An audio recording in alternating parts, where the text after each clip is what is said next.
This is too risky for the fire to not get going because it is so cold out here. Break up the cotton ball, get those fibers exposed so it burns longer.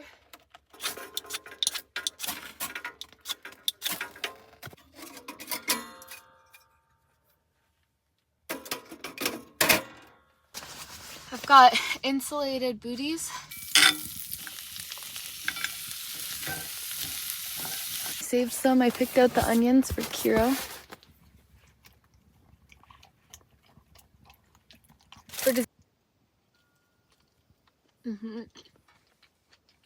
A hot tent is so nice in the winter. I could stay out here for a long time. There's a lot of room. I can fit both my buckets in here. The stove is it's a little central,